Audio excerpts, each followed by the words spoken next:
अचला स्वामी।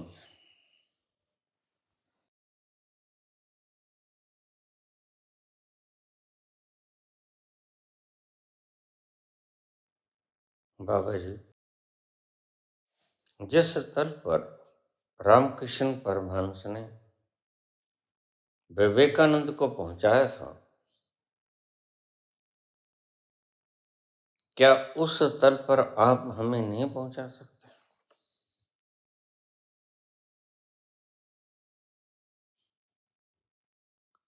मैं पूछता हूं पुत्री, जिस तल पर विवेकानंद को रामकृष्ण परमहंस ने पहुंचाया था, क्या उसका उसे कोई लाभ मिल सका?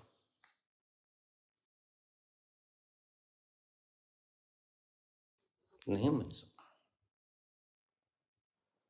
सही पूछो।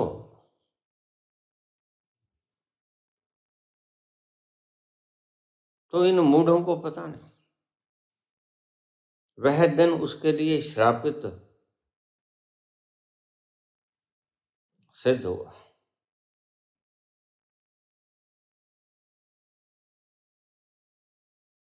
जो छोड़ी गई शक्ति और चेतना,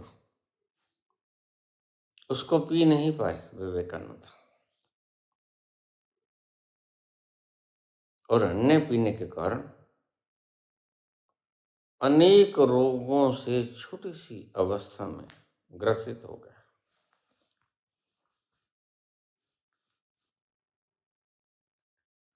ऐसा कौन सा रोग था जो विवेकानंद को नहीं था? Heart attack, blood pressure, sugar, pancreas उनके खराब थे, लिवर उसका खराब था, पेट उसका खराब था।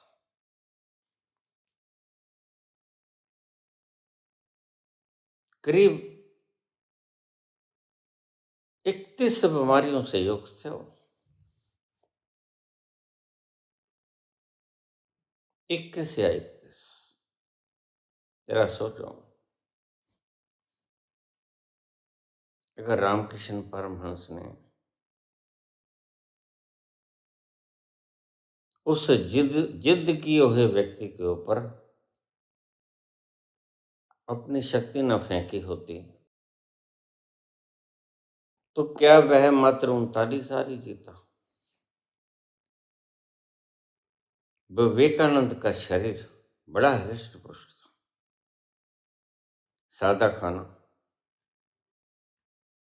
सादा पहनना, कोई ऐब और किसी प्रकार का मादक द्रव्य नहीं।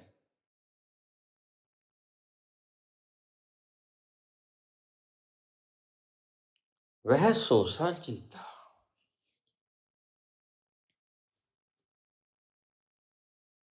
लेकिन उसको 39 वर्ष के भीतर ही शरीर छोड़ना पड़ गया।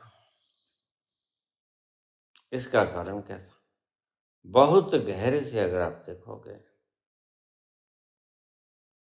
और अगर आप गौर से और भी देखोगे, तो फायदा इसका रामकृष्ण को भी नहीं हुआ, रामकृष्ण को भी इसका नुकसान हुआ।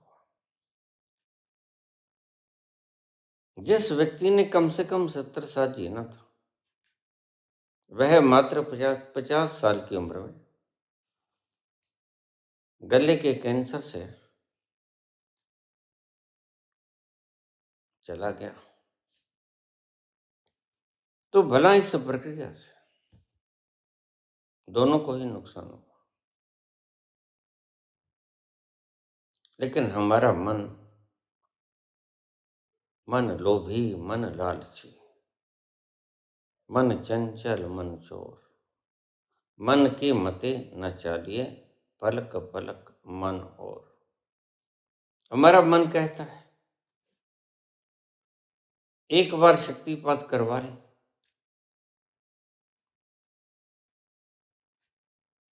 लेकिन वह शक्तिपात अगर तुमसे जज़ब ना हुआ तो?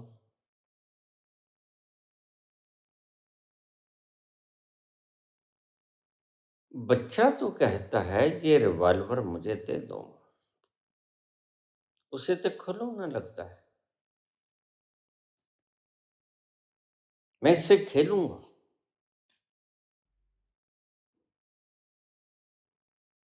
लेकिन जो उसका मालिक है, जो उसका पिता है, वह जो लेके आया है वो जानता है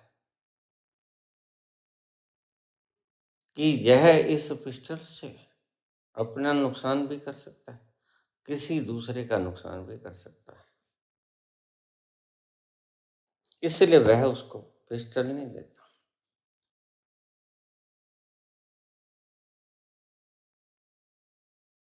तुमने कहा पुत्री कि क्या मैं तुम्हारे ऊपर वह शक्ति गिरा नहीं सकता? वैसे तुम्हारा प्रश्न इतना इजी है कि अगर ये तुम 3 क्रियाएं करते रहे लगातार, क्रिया योग, रोज प्रवचन सुनना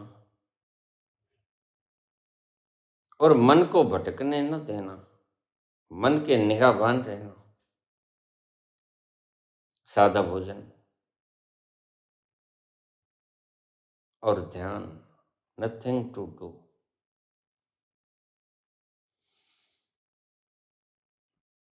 इन सारी देशनाओं का अगर तुम पालन करते रहे तो 3 से 4 साल के बीच में तुम परमानेंटली स्वयं ही पहुंच जाओगे वहां, बिना बाहर की शक्ति के।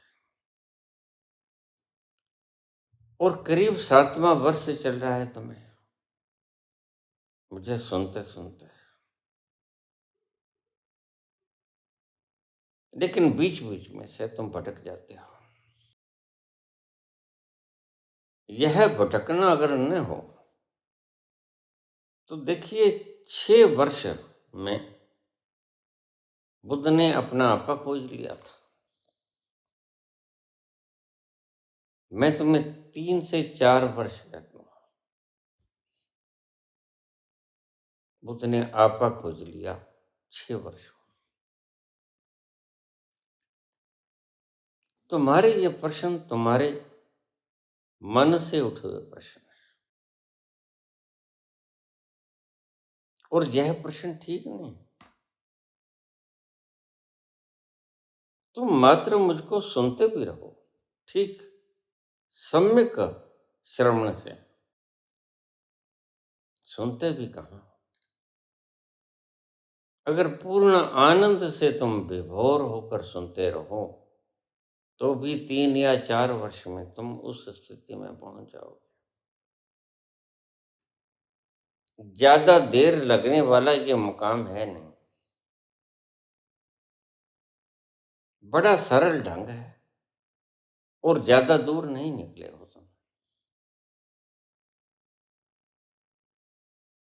ज्यादा दूर निकलते हैं राजनीतिज्ञ, बहुत दूर निकल जाते हैं, कातिल, लुटेरे,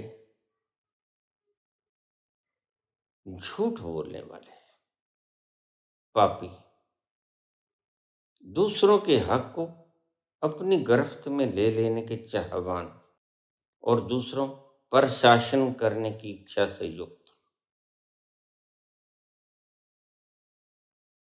ऐसे व्यक्ति बड़ी दूर निकल जाते हैं।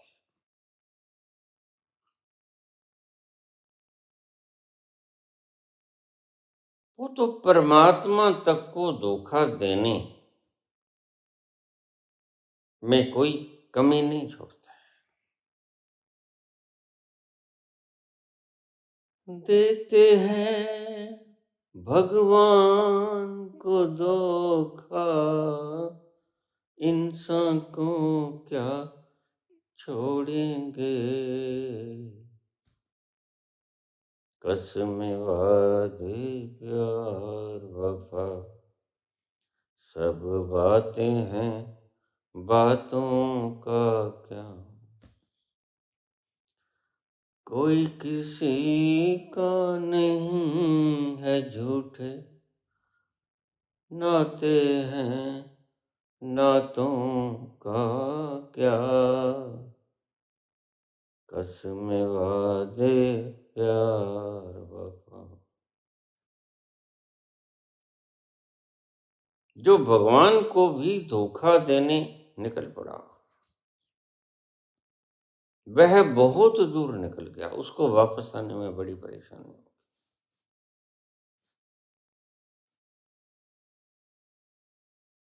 लेकिन तुम उनमें से नहीं हो पुत्री, मैं जानता हूं। तुम बहुत दूर गई नहीं हो, माना तुमने भुला दिया है उसे, लेकिन फिर भी तुम इतनी दूर नहीं निकली कि पलट ना सकोगे। पलट सकती हो और ज्यादा देर भी नहीं लगेगी। एक व्यक्ति रात के अंधेरे में एक फकीर को कहने लगा, प्रभु मुझे सत्य का दर्शन करा दीजिए। मैं सत्य के पास पहुंचना चाहता हूं।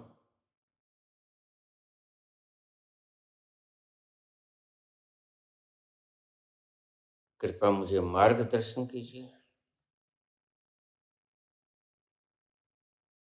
तो उस फकीर ने कहा, पुत्र वह सामने वाला दिया उठा के लेके आओ।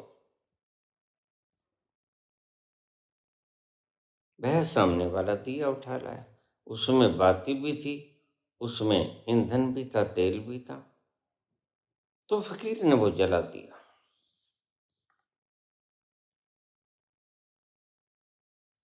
फकीर बोला, इस कोठरी में अंधेरा है, तुम इस दियो को हथेली के ऊपर रख के द्वार के पार निकले जाओ।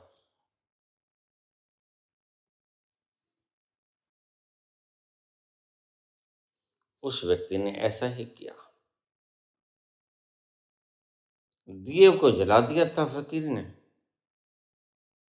और उस दिया को हथेली के ऊपर रख के थोड़ी दूर के ऊपर दरवाजा था उस कमरे का। सूफी संत की कथा है ये। और सूफी संत कई बार बहुत गहरी बातें कह देता है। सूफी हो, जैन हो,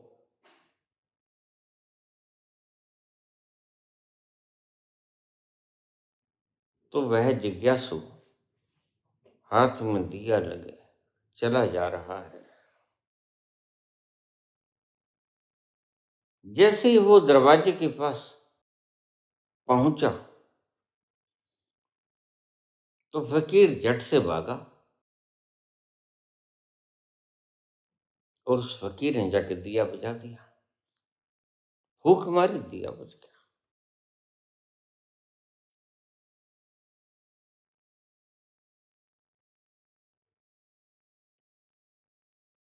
वह व्यक्ति बोला, प्रभु यह आपने क्या किया? स्वयं ने ही तो जगाया और स्वयं ने ही बुझा दिया। बाहर रोशनाई थी, कमरे के भीतर अंधेरा था।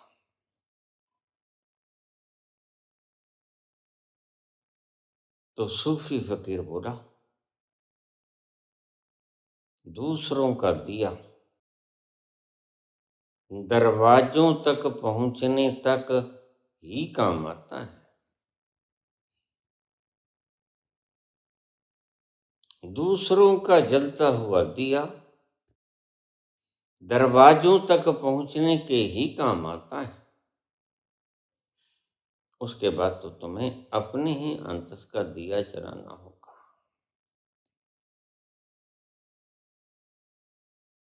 बस दरवाजे तक मैं तुम्हें लाना चाहता था, बढ़िया है। और मैंने दिया बुझा दिया, यह सांकेतिक भाषा है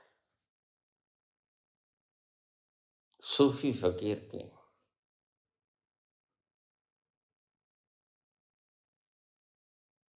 गुरु तुम्हें इतनी दूर तक भी पहुंचा दे तो शुभ है, क्योंकि तुम्हें तो इस घर से बाहर जाने का द्वार भी तो नहीं पता, और अंधेरा घना है।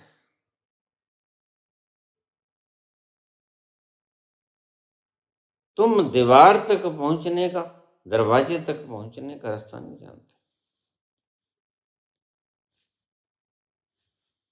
गुरु इतनी कृपा कर देता है कि तुम द्वार तक पहुंच जाओ,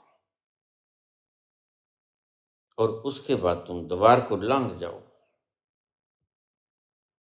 यही कहा सूफी फकीर ने। दूसरों के दिए बात छोटी है, इसके भीतर का भरा हुआ रस बड़ा गहरा है। अपने भीतर जब तुम उतरने लगो तो दूसरों से कोई इमदाद की अपेक्षा मत रखना। गुरु केवल मार्ग दिखा सकता है, प्रेरणा दे सकता है, लेकिन आत्मज्ञान किसी दूसरे के अनुभव से नहीं मिलता। जब तक भीतर विवेक और जागृति का दीपक नहीं जलता, तब तक सत्य केवल सुनी हुई बात ही रह जाता है,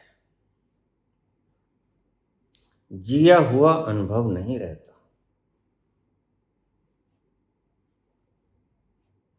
उस आनंद को पीने के लिए तुम्हें तुम्हारे ओंठों का, गले का इस्तेमाल करना होगा। दूसरों के ओंठों पर लगा हुआ प्याला और दूसरों के गले में उतरा हुआ रस तुम्हें आह्लादित न कर पाएगा। इसे सदा ही याद रखना। सूचनाओं के नाम पर जो व्यक्ति तुम्हें परमात्मा की व्याख्या करता है, उपनिषद की, गीता की, अष्टावक्र गीता की, वह व्यक्ति तुम्हारे साथ धोखा कर रहा है। पहले ही बहुत जीवन खराब कर लिया है, अब इस जीवन को भी यह मूर्ख हाथ में।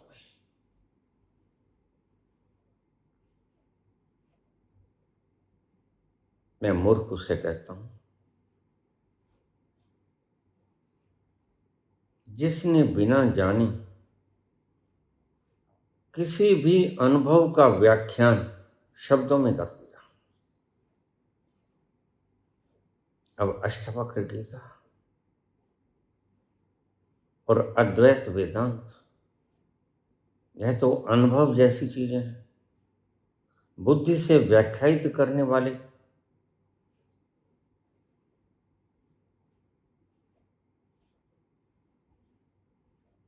विषय थोड़ी। इन्हीं लोगों को मैं मानवता के ऊपर एक कलंक की तरह देखता हूं,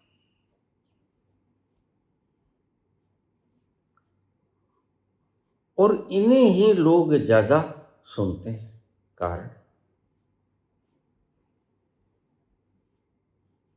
कारण तुम्हें कहानियों में बड़ा रस आता है।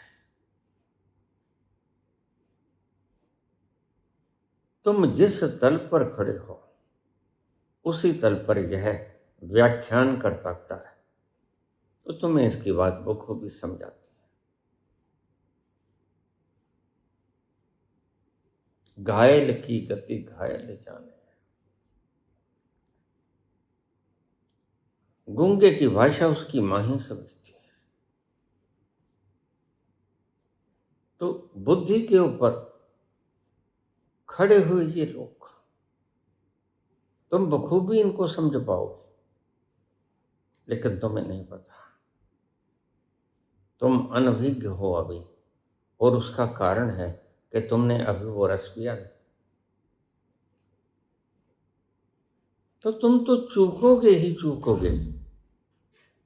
लेकिन वह व्यक्ति जो दावा करता है वह तुम्हें मूर्ख बना रहा है। पाप तो उस व्यक्ति का है और उसका पाप का फल उसे मिल भी रहा है। धन कमा लेगा, संस्थान कमा लेगा, हीरे मोती जवाहरात सोना सब कमा लेगा, इंद्रियों से ऐशो ऐयाश कर लेगा, लेकिन संग कुछ नहीं जाएगा। सूचनाओं की वृद्धि होगी, चेतना की नहीं। सूचनाओं की वृद्धि होना चेतना की वृद्धि होना नहीं होता।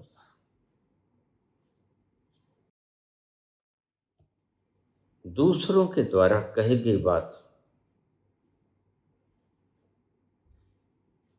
तुम्हारे अनुभव का अंग नहीं बनेंगी,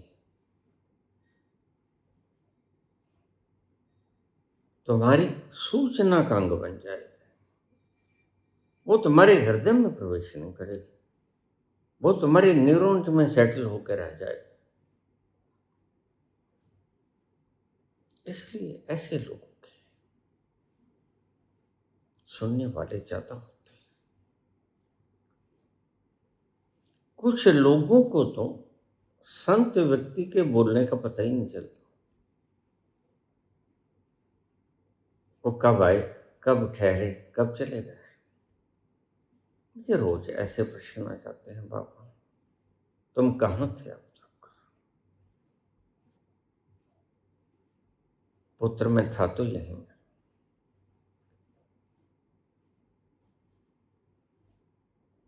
लेकिन मेरे पास मीडिया तंत्र नहीं था।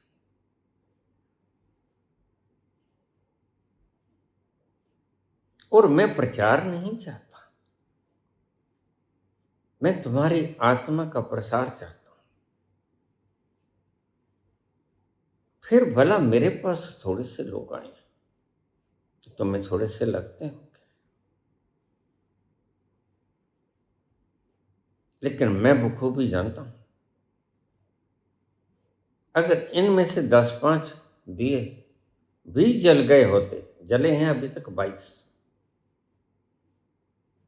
तो भी एक दिए से सारे संसार के दिए जलाए जा सकते हैं।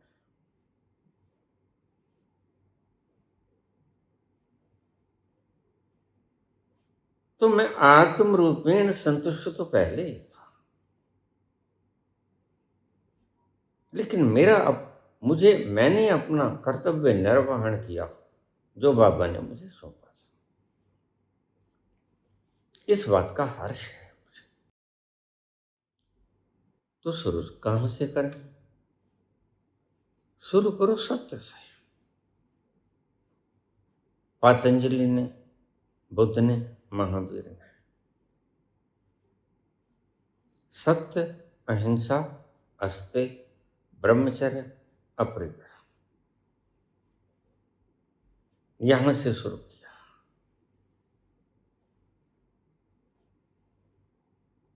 अगर तुमने सत्य से शुरू नहीं किया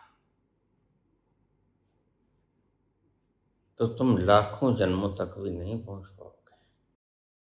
सांच बराबर तप नहीं, झूठ बराबर पाप। जाके हृदय सांच है, ता हृदय गुरु आप। पहले ही मुकाम पे तुमने झूठ बोल दिया अपने निहित स्वार्थों के कारण। सुनने वाला जाए भाड़ में। हमारी संस्था कमजोर नहीं रहनी चाहिए। यह संस्था ही नहीं पुत्री, यह पार्टी है राजनीतिक पार्टी। राजनीतिक पार्टी के भी कुछ निहित स्वार्थ होते हैं। इतनी सीट्स जीतनी है, इतने क्षेत्र पे कब्जा करना है,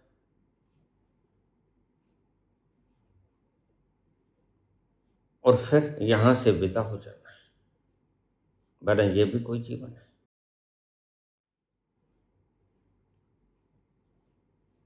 ऐसा भी कोई जीवन काम का होता है?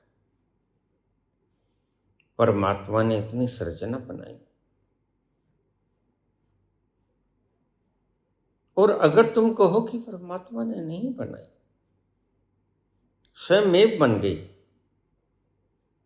तो भी उसका कोई कारण तो रहा होगा। क्या उसका कारण ये है कि लूटो खसूटो, दुनिया को दुख दो, दुनिया को दर्द दो? देखो, उनकी जगह, दुनिया की जगह तुम भी तो हो सकते थे।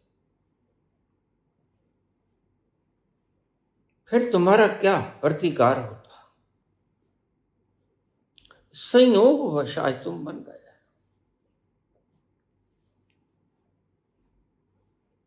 और ये भी ध्यान रखना, संयोगवश यहां कुछ होता नहीं। यहां जो होता है उसकी रजा से होता है।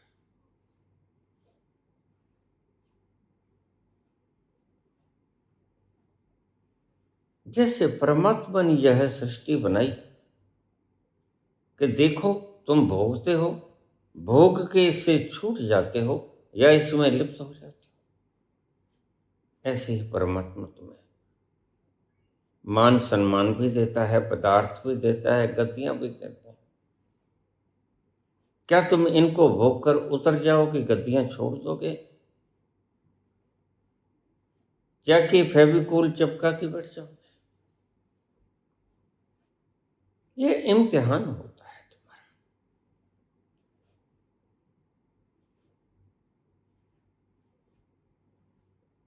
मैं तुमसे आज एक बात कहता हूं, संसार और संसार की प्रत्येक चीज भोगने के लिए है, उसे भोगो।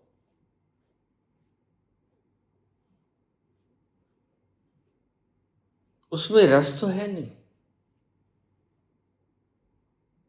इसलिए उसको छोड़ने में कोताही ना करो, छोड़ दो। क्योंकि परमात्मा की सृष्टि इतनी संकीर्ण नहीं, बड़ी विराट है। इतने आयाम हैं इसमें, इतने डायमेंशन हैं इसमें कि तुम डायमेंशंस की गणना ही नहीं कर सकते।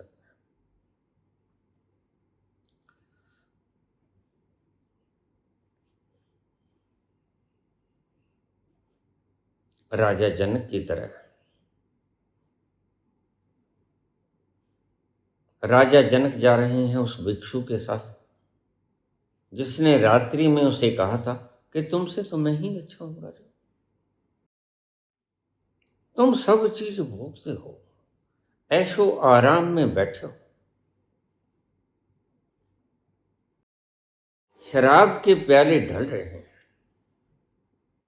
नर्तकियां नाच रही हैं, इत्र की खुशबू फैली है, तो तुमसे तो मैं ही अच्छा हूं। बस मेरे पास तो एक लंगोटी मैंने पहन रखी है, एक लंगोटी मेरे भिक्षा पात्र में।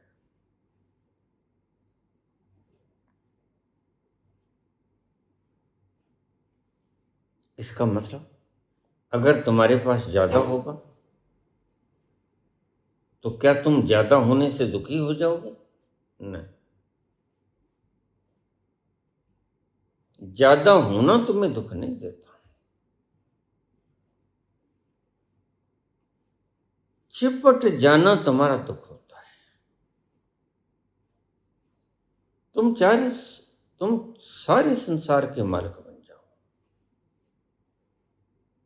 चक्रवर्ती सम्राट हो जाओ,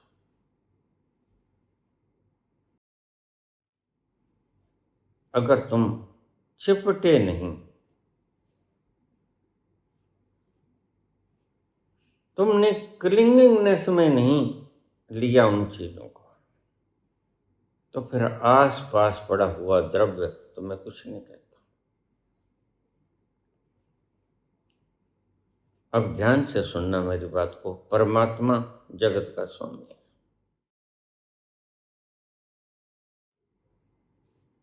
सारा संसार उसके आसपास पड़ा है और सारे संसार में वह साक्षी रूप में विद्यमान है, जरा भी दुखी नहीं। तुम्हारे पास तो एक मामूली सी मात्रा होती है और तुम उसको छोड़ते हुए डरते हो। परमात्मा इतने ब्रह्मांडों का मालिक है, इतने यूनिवर्सेस उसने खुद बनाए, इतने यूनिवर्सेस का मालिक होने के बावजूद वह जरा ही चिपकाहट भी नहीं रखता, निर्लेप है और जरा भी दुखी नहीं है, परम शांत है, शीतल है, आनंदित है, रस रूप है। बना चीजों के होने का, पदार्थों के होने का हमारे सुख दुख या आनंद से कोई संबंध नहीं।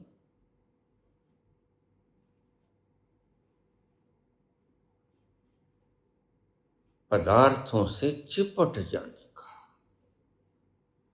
तुम्हारे सुख दुख और आनंद से संबंध होता है। यह पदार्थ मेरे हैं। जिस दिन परमात्मा भी यह बात सोच लेगा, उस दिन परमात्मा भी दुखी हो जाएगा। लेकिन परमात्मा ऐसी मूर्खता करता नहीं।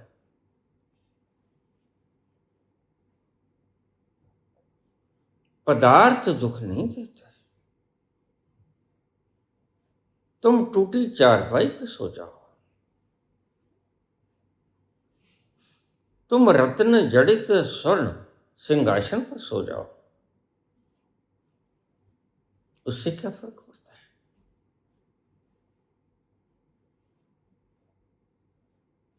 फर्क पड़ता है कि एक दिन तुम्हें सिंहासन सोने से जड़ित रत्न से जड़ित मिल गया और अगले दिन तुम्हें टूटी चारपाई मिल गई। तुम उतने ही मजे से टूटी हुई चारपाई पर भी सोए जितने मजे से सोने के पलंग पर सोए थे। वहीं से परीक्षा हो जाएगी कि तुम वस्तुओं से चिपटे नहीं। नींद तो परमात्मा की देन, नींद तुम्हारी बनाई हुई नहीं, भूख तुम्हारी बनाई हुई नहीं।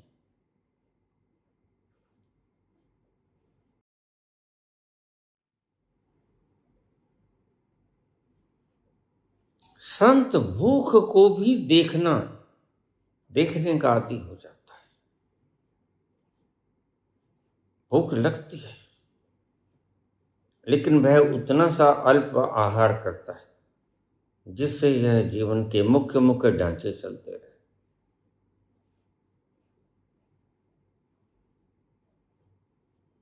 बस दिल धड़कता रहे,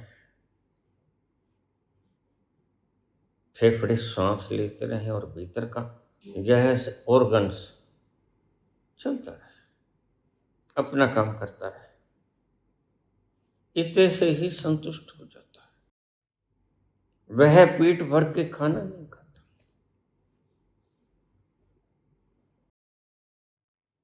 वह स्वाद के लिए खाना नहीं खाता, वह जीवन और प्राण की रक्षा हेतु खाना खाता है। क्यों? क्योंकि उसने जान लिया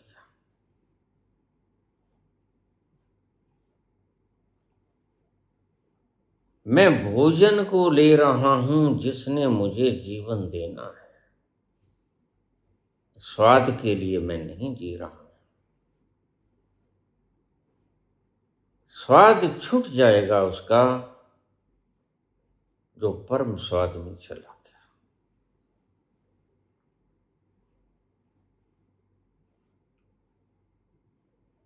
पदार्थ छूट जाएंगे उसके हाथों से जिससे वह परम स्वाद मिल गया। धन छूट जाएगा उसके हाथों से जिससे परम धन मिल गया। मैं तुम्हें बहुत बार समझाया करता हूं, तुम्हारे हाथ में कंकड़ पत्थर है और आगे पड़े तुम्हें हीरे जवाहरात के ढेर दिखाई पड़ जाते हैं और तुम लपक के दोनों मुट्ठियों को बंद कर लेते हो, जेबों को भर लेते हो। जरा मुझे इतना बताना कि उस अवस्था में कंकड़ पत्थर तुमने छोड़े या स्वतः ही हाथ से छूट गए? बिल्कुल स्वतः ही हाथ से छूट गए। ऐसा ही रसदार है। जिस दिन तुम्हें तुम्हारे ही भीतर बहती हुई वो आनंद की रसधार का सागर दिख गया, उस दिन तुम्हारे सुख लेने के सारे साधन तुम्हारे लिए बेकार हो जाएंगे।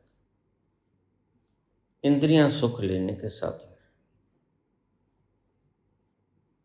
इंद्रियां तभी तक तुम बचा के रखोगे जब तक तुम्हें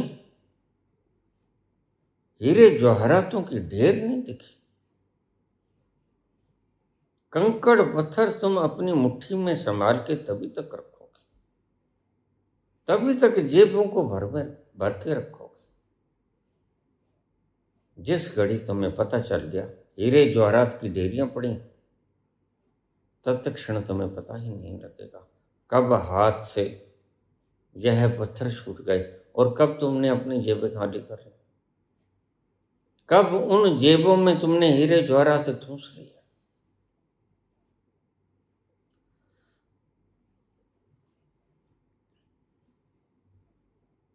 तो इस बात को ध्यान रखना पुत्र, सूचनाओं के कायल मत हो जाना, क्योंकि अगर तुम सूचनाओं के कायल हो गए तो सूचनाओं के गुलाम हो जाओगे। सूचनाओं को इकट्ठा करने में ओले समझ जाना, यह जीवन बड़ा बेशकीमती है।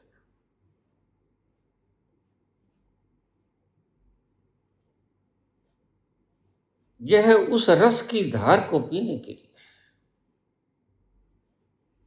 और तुम मात्र पदार्थों को इकट्ठा करके रसों का स्वादन करके जो पदार्थों से मिलते हैं सुख, इतने में संतोष कर लेते हो।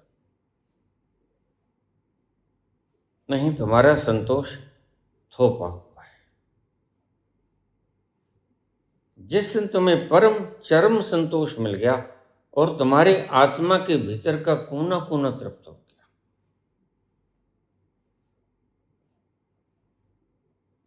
जिस दिन तुम्हारे अंतस ने कहा बस और नहीं,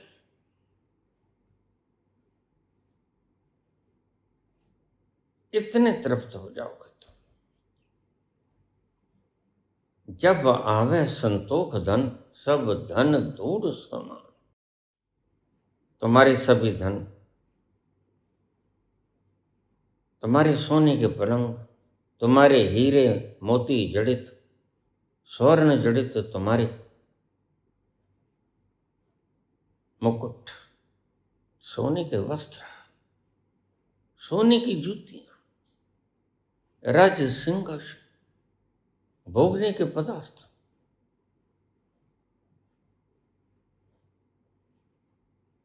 और मैं यह सिर्फ तुम्हें ज्ञान देने के लिए नहीं बता रहा कि ज्ञान दूंगा और उसके बाद अपनी 30-50 लाख की फीस लेके हेलीकॉप्टर पे फुर्र हो जाऊंगा। मैं कोई भागवत गीता का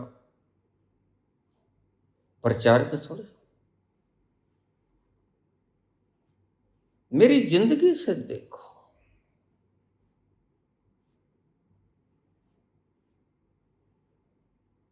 मुझे वो सारी चीजें उपलब्ध है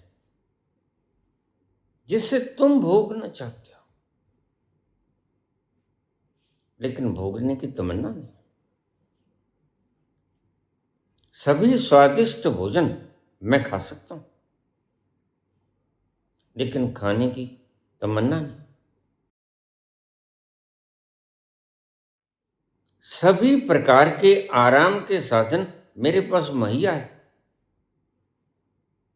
लेकिन फिर भी मैं अपने आप में संतुष्ट हूं। तुम बाहर के पदार्थों से जब तक संतुष्ट रहते हो, तब तक तुम्हें अपने भीतर का वह परम तृप्तिदायक आनंद नहीं मिलेगा। क्योंकि जहां तुम बैठ गए, संतुष्ट हो गए कि बस ठीक है, वह मजबूरी में सादा हुआ समझौता है। वह तो बस सिर्फ ये है कि बस इतना ही काफी है।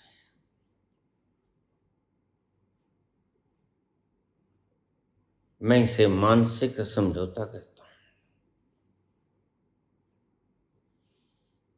समझौता गमों से कर लो, समझौता गमों से कर लो। जिंदगी में गम भी मिलते हैं हो, समझौता गमों से कर लो, समझौता गमों से कर लो। जिंदगी गम भी मिलते हैं हो, समझौता यह समझौता है। जब तक तुम सेठ होकर पदार्थों को इकट्ठा करके तुमने समझौता कर लिया कि बस ठीक है, काफी, लेकिन नहीं, काफी नहीं, काफी नहीं है। संत कहता काफी नहीं, राहतें और भी हैं वसल की राहत की सिवा। कबीर कहते बैठ मत जाना। आधे अधूरे रास्ते पर किसी वट वृक्ष की छाया तले शीतल हवा के नीचे विश्राम करने मत बैठ जाना, जब तक कि तुम्हें वह परम लक्ष्य प्राप्त नहीं होता।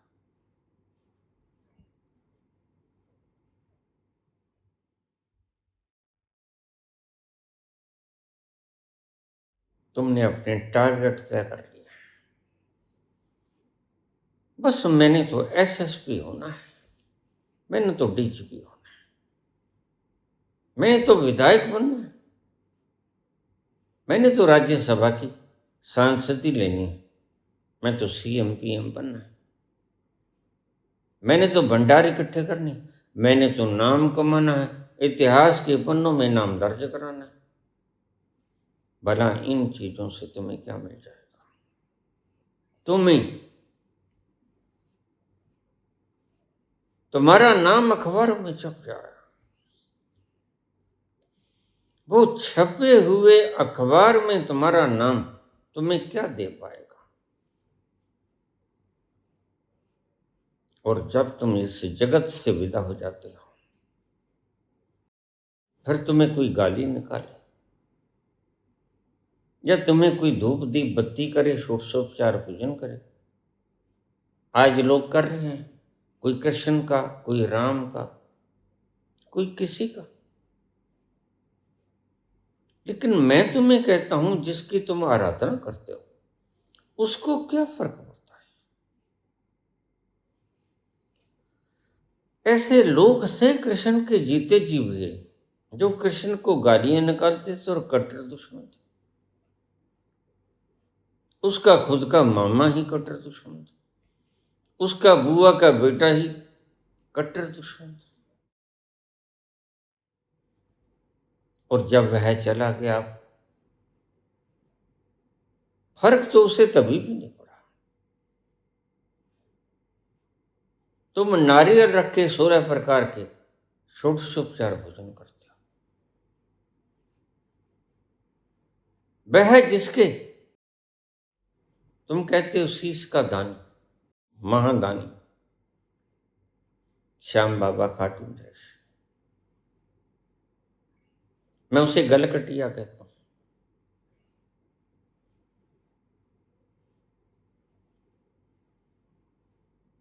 तुम जरा सोचो, 56 प्रकार के भोग भोग उसे लगाओगे कैसे?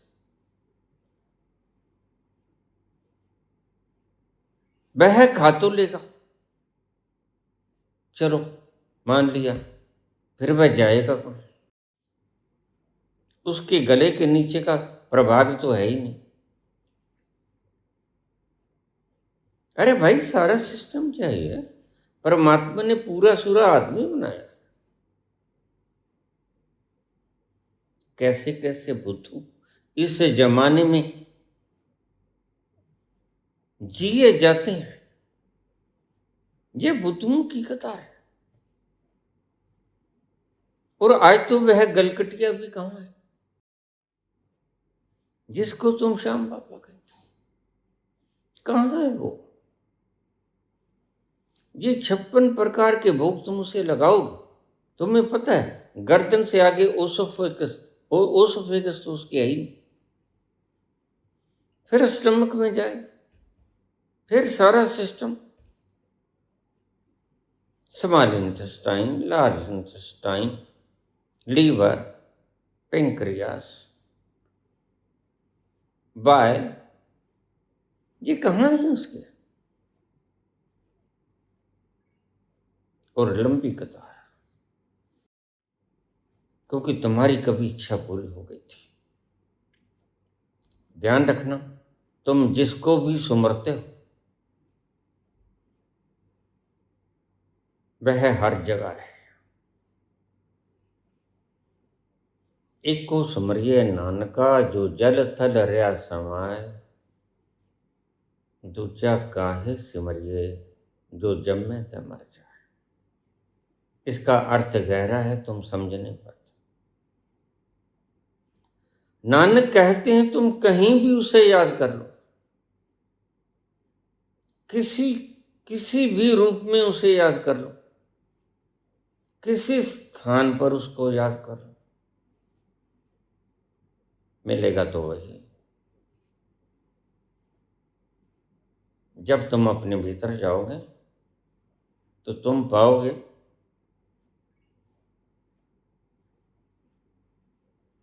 एक ही टेबल के आसपास मीरा भी है, दया भी है, रूबिया भी है, महावीर भी हैं, बुद्ध भी हैं, कबीर भी हैं, नानक भी हैं, और एक ही टेबल के ऊपर बैठे आनंद उठा रहे। कोई भेद नहीं, भेद तुम्हारे लिए जो अभी बुद्धि से नीचे नहीं उतरे। बुद्धि तुम्हें वेदों में उलझाई रहती है, बुद्धि अपने से नीचे नहीं जाने देती, और तुम बुद्धि में ही जीते हो सारी उम्र, बुद्धि में ही मर जाते हो।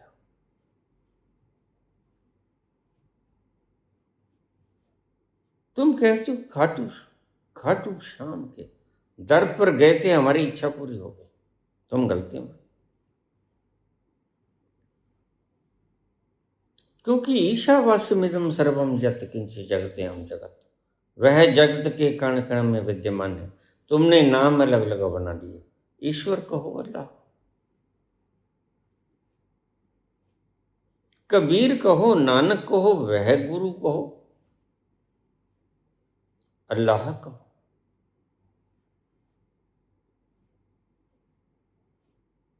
सतनाम कहो, वह गुरु कहो। नाम तुम्हारे दिए हुए हैं। तुम उसे श्याम बाबा कह लो, तुम उसे शेरों वाली कह लो, तुम उसे हनुमान कह लो, तुम कुछ भी कह लो, है तो वही। भला उसके अलावा दूसरा है कौन? यही पता चलेगा तुम्हें अंतिम मुकाम पर। तुम्हें यही पता चलेगा उसके सिवा दूसरा कोई है नहीं। मैंने जब भी जिसको भी पुकारा वह जो सामने आया वह वही था। मैं पुकारा चाहे किसी को भी। अल्लाह को पुकारने वाले के सामने भी राम आया करते हैं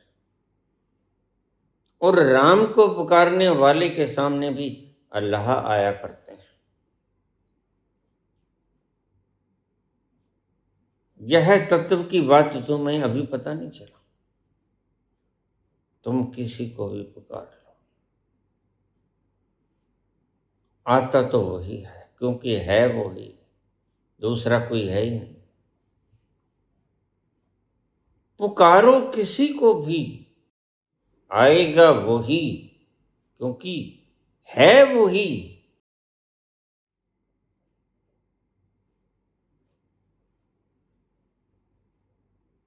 एक नाता राम जी से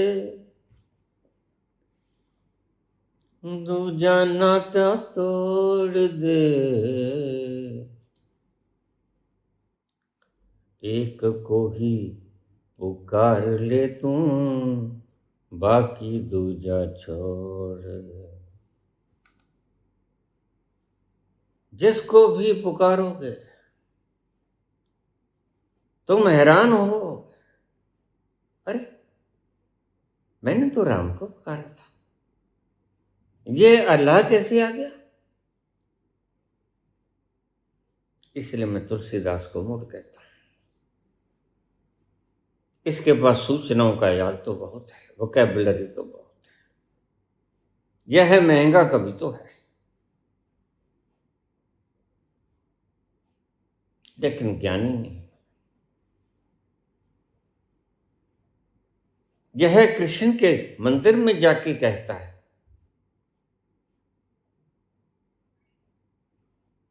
तेरी शोभा का वर्णन नहीं हो सकता,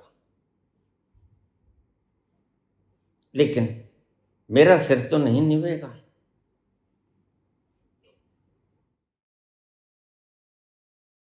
सिर तो तब निभेगा जब बंसरी को गरा देगा, और बंसरी राधा की जान है।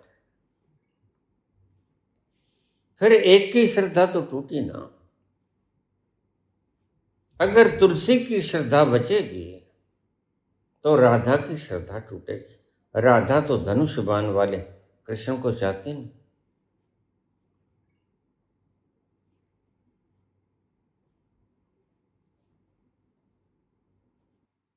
कहा कहूं छवि आज की, भले बने हो नाथ। क्या प्यारा रूप है तेरा, मंद मंद मुस्कान, ओंठों पे मुरलियां, सिर पर मोर मुकुट, घुंघराले बाल,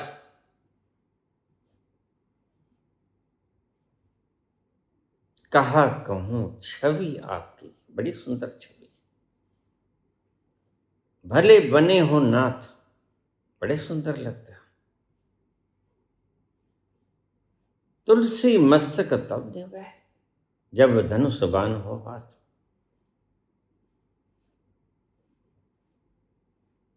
लोग भगवान को भी चैलेंज करते हैं,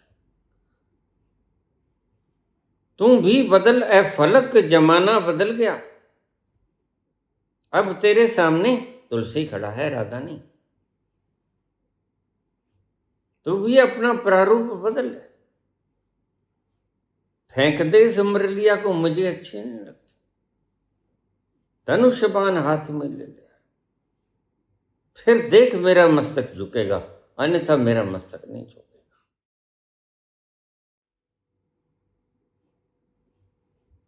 फिर तुम उसे मूढ़ न कहोगे तो क्या कहोगे?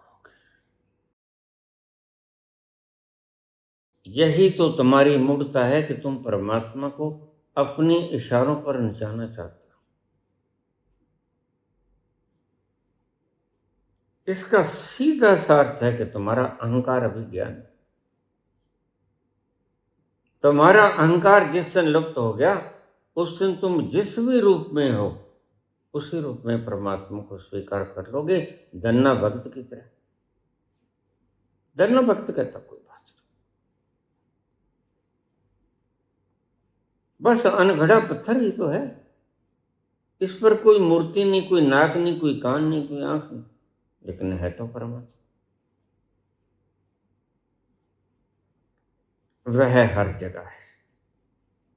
बात तो तुम्हारे दिव्य चक्षु के जन्म लेने की है। जिसका दिव्य चक्षु जहां जन्म ले गया उसको वहीं पर परमात्मा दिख गया।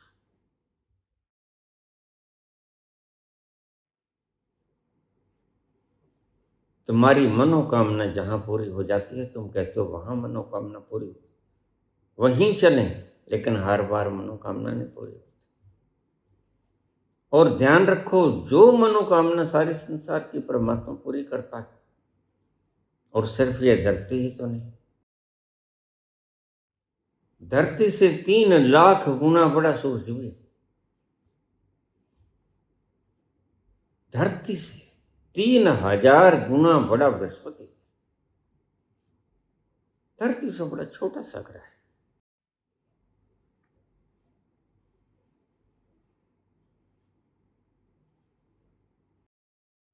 इससे बहुत बड़े बड़े ग्रह, जब तुम यहां से सप्तर्षि से आगे ध्रुव की तरफ जाओगे और बाएं मुड़ोगे तो तुम्हें धरतियां ही धरतियां नजर आएंगी, इतनी धरती नजर आएंगी। और जितना विकृत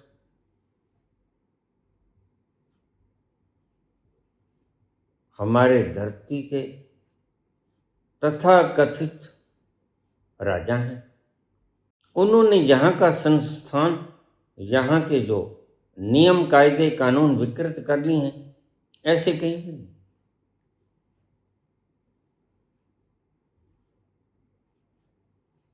सबसे वर्स्ट लोग यहाँ बैठे हैं आज।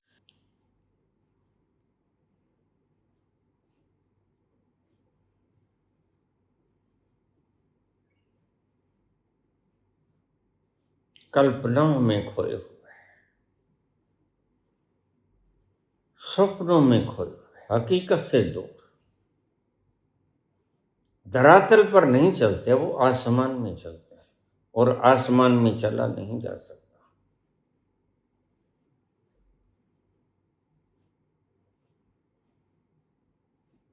अनुभव किसी से अनुभव लिया नहीं जा सकता। अनुभव की सूचनाएं ली जा सकती हैं, और सूचनाएं कभी अनुभव होती हैं। इन शब्दों को थोड़ा ध्यान से समझिए। अनुभव से मिलेगा वो रस,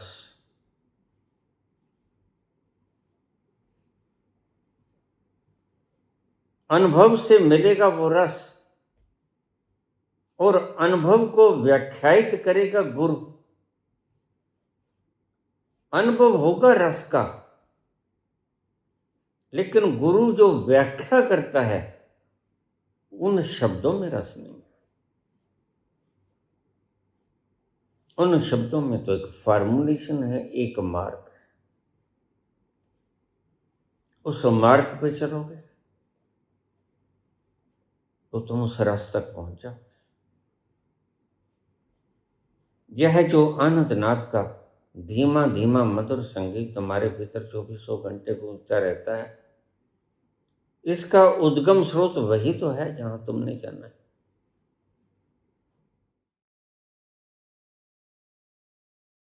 पूछा है कि आपने कल मन को खाली करने का विधान बताया, यह अचेतन मन भरा पड़ा है, और आपने कहा कि जब यह अचेतन मन तुम खाली करोगे तो स्पेस बनेगी। यू आर ऑलरेडी बिजी, तुम भरे हुए हो, अपने आप को एम्प्टी करना होगा। उसको थोड़ा सा ज्यादा व्याख्यायित करने का कष्ट करेंगे। एक जीन फकीर के पास एक बहुत विद्वान प्रोफेसर चला गया।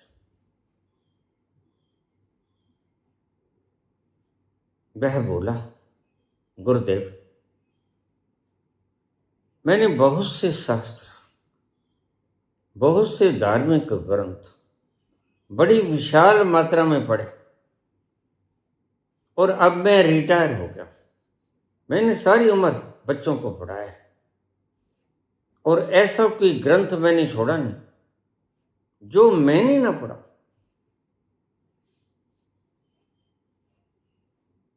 लेकिन इतने ग्रंथ पढ़ने के बाद भी अभी मैं अपने आप को तृप्त नजर नहीं आता।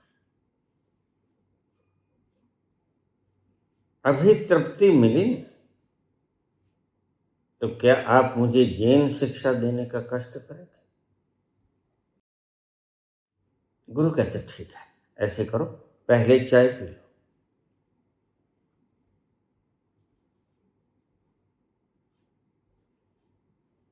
तो वह जैन फकीर चाय के प्याले में केतली से चाय डालता रहा।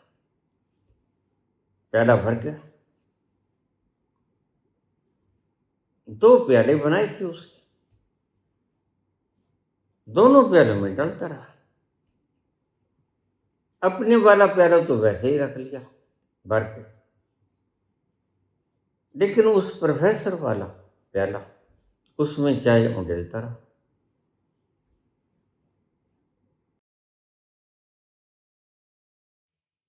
प्याला इतना भर गया कि वह चाय बाहर बिखरने लगी।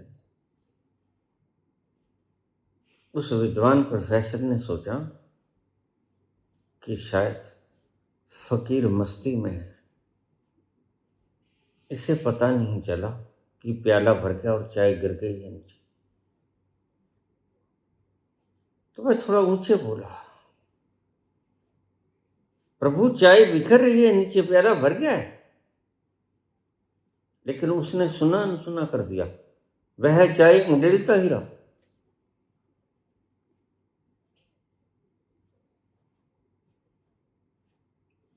प्रोफेसर ने उठा और उसको झंझोड़ा, महाराज चाय तो नीचे बिखर रही है।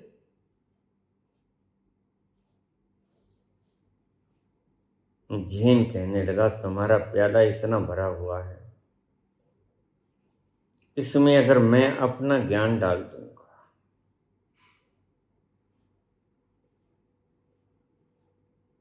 तो वह तुम्हारे किसी काम नहीं आएगा, बिखर जाएगा नीचे धरती पर।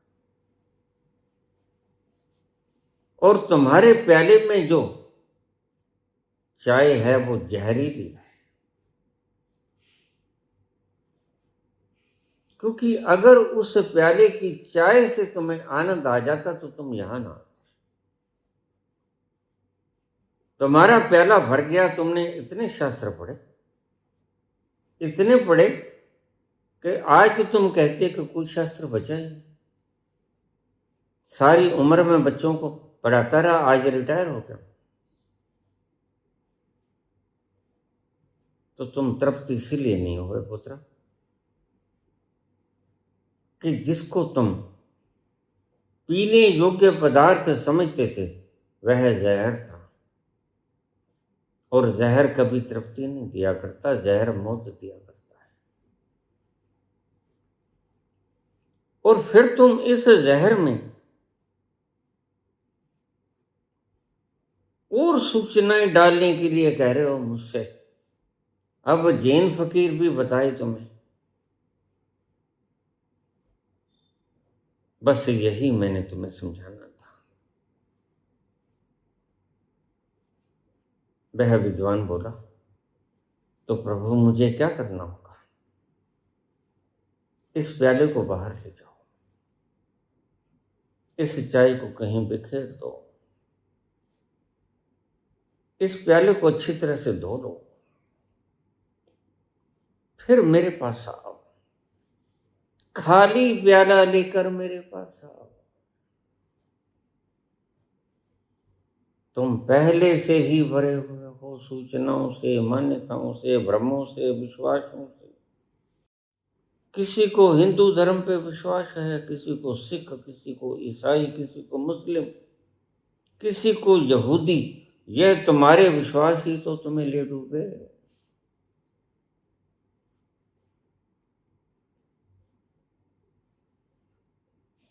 और तुम इन्हें ही अमृत समझकर सिर के ऊपर रखे हो, यही तुम्हें ले डूबे।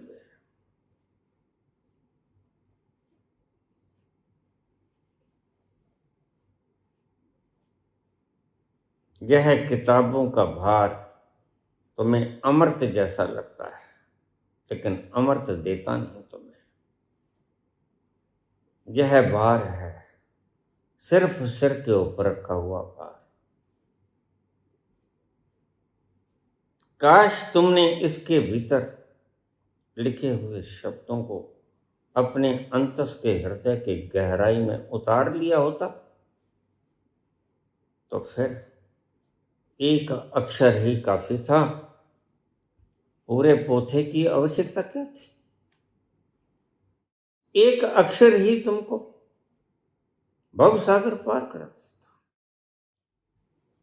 अल्फ अलानाल रता दिल मेरा, मैनू बेदी खबर ना काई, बेपरदिया मैनू समझ ना आवे, लज्जत अल्फ दी आई। अल्फ एक, इतने बड़े पोथों का तुमने क्या सर में मारना है? जिसने एक अल्फ का शब्द समझ लिया, उसको वे की समझ नहीं आएगी।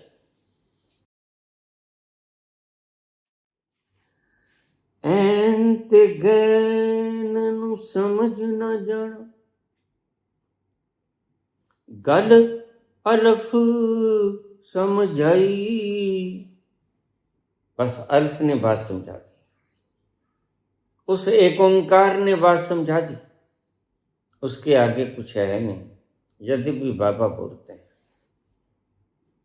बोलते इसलिए हैं कि तुम एक ओंकार को समझ नहीं पाए, तो फिर उन्हें सारी जपजी बोलनी पड़ जाती। काश तुमने एक अल्फ का शब्द समझ लिया होता। अगर तुमने एक ओंकार समझ लिया होता, अगर तुमने अल्फ समझ लिया होता, अगर तुमने ओंकार का पहला शब्द धुन पकड़ ली होती, तो तुम्हें ज्यादा मगज खपाई करने की आवश्यकता नहीं थी। लिया कौल अल्फ दे पूरे, जेड़े दिल दी करन सफाई। बुल्ले शाह कहते हैं अल्फ का कौल ही पूरा है। एक अक्षर ही काफी है। इतने पोथों का भार क्यों उठाए पड़ता? ये भार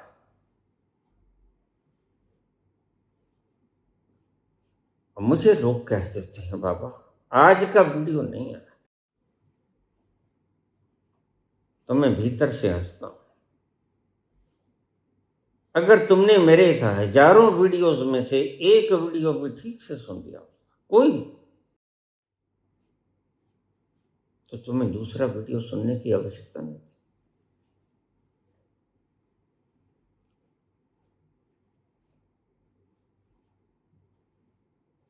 बार बार तुम्हें उस दर पर जाना पड़ता है जिस दर पर एक बार जाने से तुम्हारी तृप्ति नहीं होती। वो दुकानदार है। दुकानदार तुम्हें कहते हैं देखो फेरी लगाते रहना। वो फेरी लगाने के अंदर मतलब यही है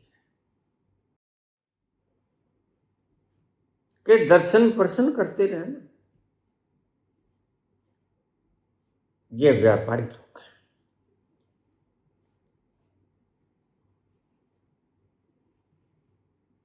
और ध्यान रखना, ये कभी तृप्त नहीं हो पाएगा। जो तृप्त हो गया वहां तो तुम जाओ ना जाओ बराबर है।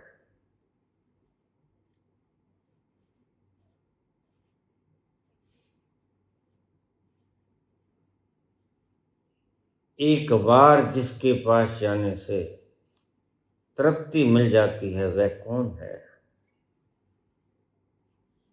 वह एक ओंकार है, वह ओंकार का नाद है, वह अल्फ का एक अल्फ है। बुलिया कोल अल्फ दे पूरे,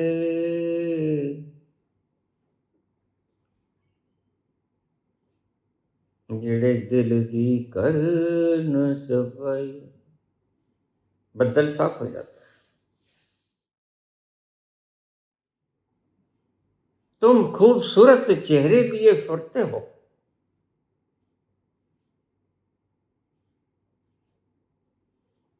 और दिल तुम्हारा काला है।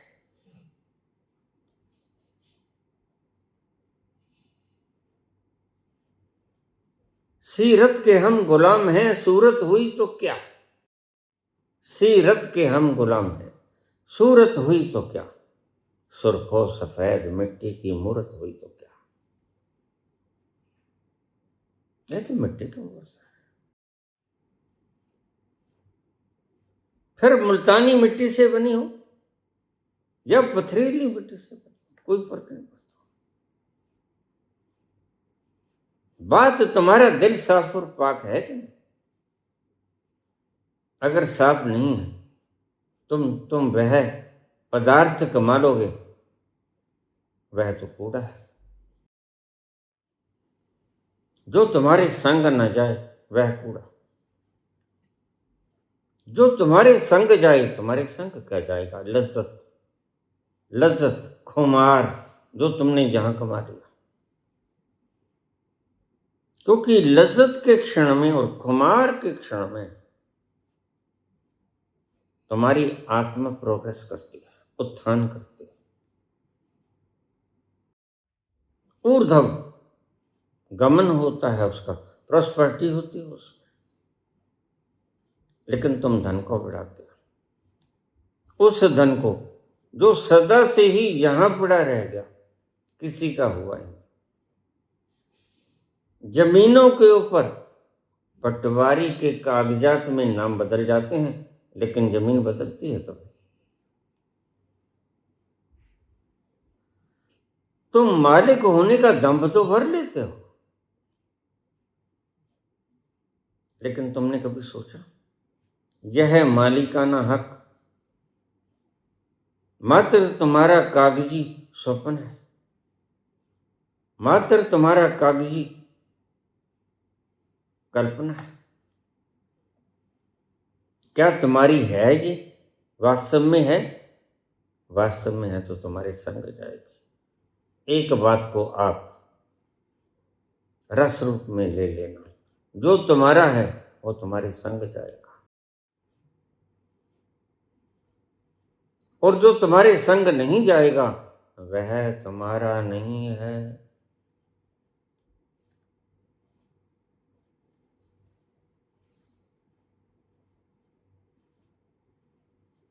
तुम पहले से ही भरे हुए आए हो,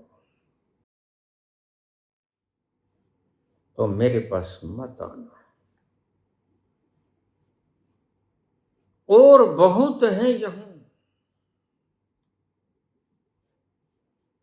भरा पड़ा है झूठ, भरा पड़ा है सारा संसार। एक ईंट को पढ़ोगे तो 4 वेदांताचार्य प्रकट हो जाएंगे, लेकिन मेरे पास क्यों था? मुझे ऐसे भरे हुए व्यक्तियों की आवश्यकता नहीं, क्योंकि मैं जानता हूं कि मैं तुम्हारा उद्धार नहीं कर पाऊंगा, और गुमराह मैं तुम्हें कर नहीं सकूंगा, क्योंकि मैं भली भांति जानता हूं कि दूसरों को गुमराह करना पाप है, दूसरों को गलत राह बताना पाप है, और पाप का फल every action there is an equal and opposite reaction का प्रतिकार अपने ही ऊपर आता है, और मैं उस दुख को भोगना नहीं चाहता। इसलिए तुम्हें गलत राह नहीं दिखाऊंगा, तुम्हें वापस भेज दूंगा कि तुम जाओ। साफ साफ तुम गुस्सा मानो, तुम खुश रहो, मुझे इससे कोई मतलब नहीं। मतलब ये है कि जब तुम आनंद को पा ही नहीं सकोगे, तुम इस प्रकार के, तुम्हारी घाड़त ही ऐसी है, तो फिर समय बर्बाद क्यों करना। थोड़ा सा धन कमा लो, थोड़ा सा कंपटीशन लड़ लो, कोई आयास कर लो, कोई आयास की कुर्सी को लात मार दो, कुछ तो करो, इतिहास में नाम दर्ज हो जाएगा। अजब बेवकूफियों का जमाना है।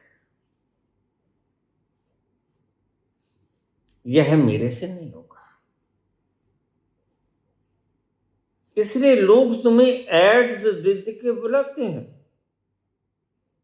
और मैं तुम्हें कहता हूं क्षमा करना, मैं तुम्हें कुछ नहीं दे पाऊंगा अगर तुम पहले से भरे हुए हो। खाली पात्र ही मेरे पास आए, भिक्षा पात्र तो भरा हुआ लेकर तुम किसी के भी द्वार पे चले जाओगे, वह उसमें कुछ और डाल न सकेगा, क्योंकि वह पहले से भरा हुआ है। तुम्हारे भिक्षा पात्र भरे हुए, और उसमें कोई भी कुछ नहीं डाल सकता, बस सिर्फ लुटेरे डाल सकते हैं। वो कहेंगे हाँ हम भर देंगे, कोई बात नहीं, हम भर देंगे, जबकि पात्र तो पहले से भरा हुआ है। तुम्हारा चेतन, अचेतन, अवचेतन, सामूहिक अवचेतन सारा तो भरा हुआ है, और उसमें एक बूंद भी और गिरने की गुंजाइश नहीं है, और लेकिन भरा है सूचनाओं से। काश इन सूचनाओं के बदले यह आनंद से भरा होता। मैं तुम्हें क्या दे पाऊंगा। भरे हुए प्याले में एक बूंद भी और समा नहीं सकती। रेव कान के घर में एक रात एक चोर आ गया था।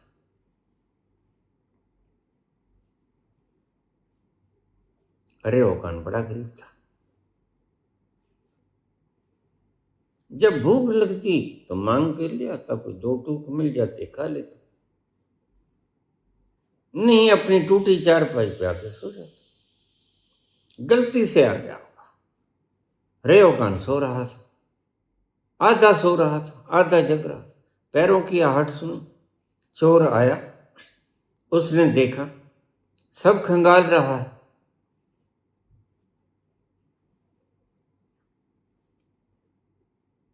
चोर को कुछ नहीं मिला, तो निराश होकर वह चोर जाने लगा। रेव कान को बड़ा तरस आया। वो कहता भैया रुक जाओ। चोर तो ठिठका, अरे जगता है। उसने कहा खाली हाथ भी क्या जाओगे, अतिथि देवो भव, तुम हमारे भगवान के रूप में आए, अच्छा हुआ प्रभु के चरण पड़े। चोरों के चरण भी कहीं कहीं पड़ते हैं।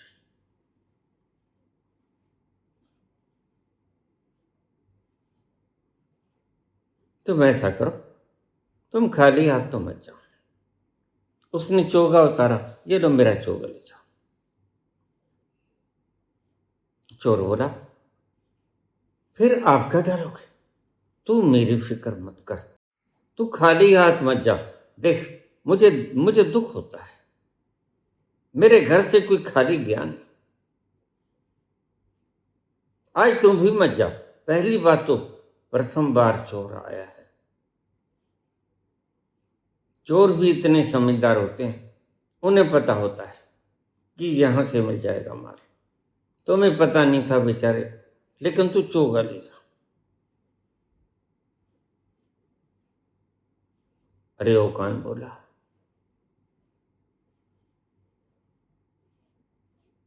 टूटी झोंपड़ी थी, छत टूटी हुई थी, उसमें से चंद्रमा दिखता था, पूर्णिमा का चंद्रमा, फुल मून अपनी आभा की छटा बखेर रहा था। उसकी तरफ देख के बोला, मैं क्या करूं, मजबूर हूं। चाहता तो मैं ये हूं कि मैं ये चांद भी तुम्हें देता हूं।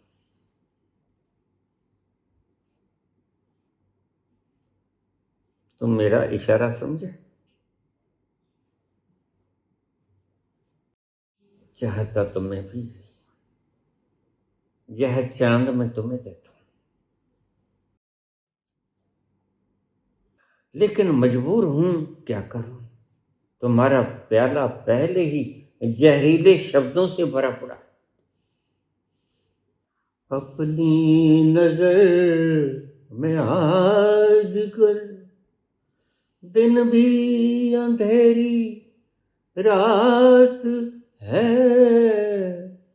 अपनी नजर में आजकल दिन भी अंधेरी रात है, साया ही अपने साथ था, साया ही अपने साथ है, जाने कहाँ गए वो दिन, कहते थे तेरी याद में नजरों को हम झुकाएंगे, जाने कहीं भी तुम रहो, चाहेंगे तुमको उम्र भर, तुमको न भूल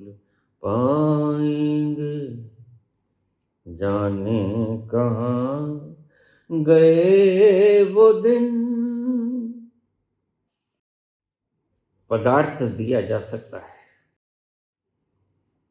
पदार्थ चोरी भी किया जा सकता है, पदार्थ बेचा भी जा सकता है, खरीदा भी जा सकता है, लेकिन आनंद ना दिया जा सकता है, ना लिया जा सकता है, ना खरीदा जा सकता है, ना बेचा जा सकता है। शांति ना बेची जा सकती है, ना खरीदी जा सकती है, ना शांति किसे दी जा सकती है, ना ली जा सकती है। तुम कितना ही जाप करते रहो, वह जो शांति असल में होती है, जो तृप्ति से आती है, उस शांति को तुम न पा सकोगे। वह दूसरे के द्वारा दी हुई अमानत नहीं होती। शांति किसी को दी नहीं जा सकती, द्रव्य दिया जा सकता है, रस आनंद का दिया नहीं जा सकता। बस रस के नाम के ऊपर ही ये लोग तुम्हें नाम बांट देते हैं, रस अपने पास रख लेता है। रस होता है उनके, रस के नाम पर शब्द दे देना धोखा है, अपने साथ भी धोखा है, क्योंकि चीजें वापस मुड़ के आती हैं। प्रत्येक क्रिया की प्रतिक्रिया होती है, समान और विपरीत। लेकिन इन्हें क्या समझा, ये पढ़े लिखे, बहुत पढ़े लिखे बेचारे ठोकर मार के आए हैं बुद्ध की तरह।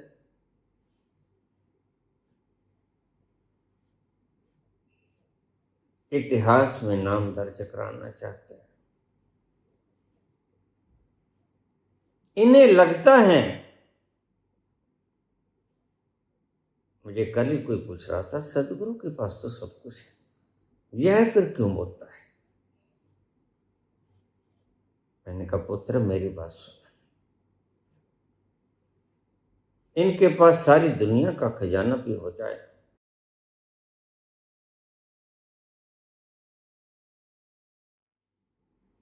लेकिन ये अमीर नहीं हो पाएंगे।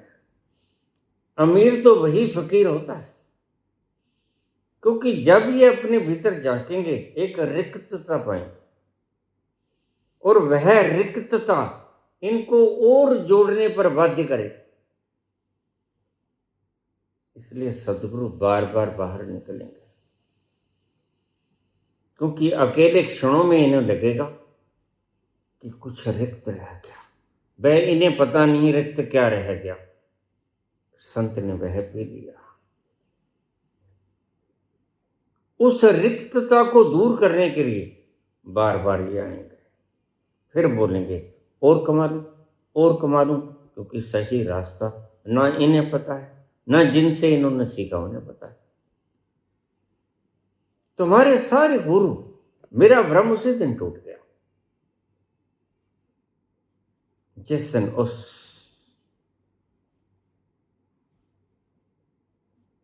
देवों के देव महादेव ने मुझे कहा और कोई नहीं है बोलने वाला। तड़क से मेरे सारे भ्रम फना हो गए। मैंने कहा, अच्छा ऐसा है? हाँ ऐसा है।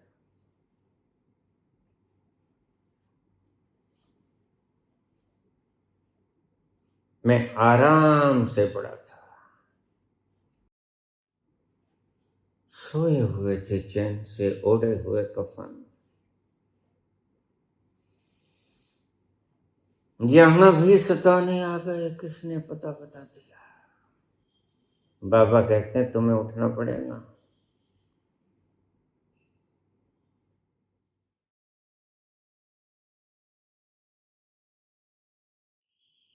क्योंकि सिर्फ वही नहीं डोलता, वही नहीं भागता, तो सारे दिन मोटरसाइकिल पर भागते हैं। कुछ है जो अभी इन्हें मिला नहीं, मेरी इस बात को गौर कर लेना। हाँ अंडरलाइन करो। यह क्यों भागते हैं, क्यों दौड़ लगाते हैं? आखिर कोई कारण तो होगा। काज एंड इफेक्ट तो संग संग चलते हैं। कारण है कि इनका भीतर रिक्त है, और अफसोस की बात है कि यह किसी गुरु के पास जा भी नहीं सकते, क्योंकि पोल खुलेगी।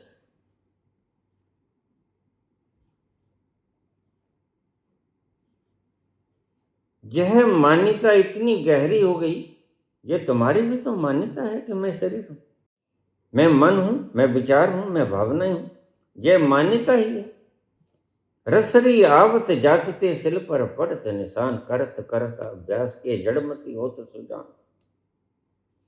बार बार तुमने माना कि मैं सतगुरु हूं, मैं सतगुरु हूं, मैं पहुंच गया हूं। देखो कितने लोग मेरे पास बैठे, देखो कितनों के सिर मुड़वाती हैं।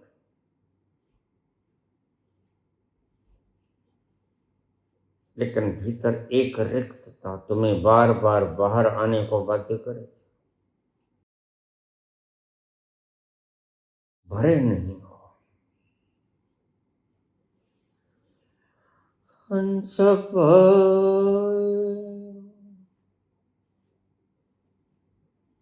मानस सरोवर, ताल तलैया क्यों डोले, ताल तलैया क्यों डोले, मन मस्त हुआ फिर क्यों बोले, मन मस्त हुआ फिर क्यों बोले।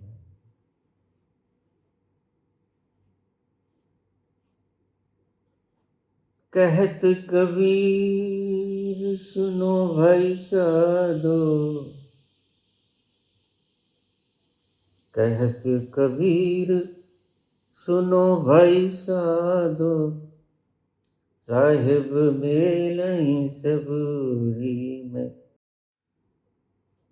साहब मेल ही सबूरी में, मन मस्त हुआ हुआ फिर क्यों बोला, मन मस्त हुआ फिर क्यों बोला।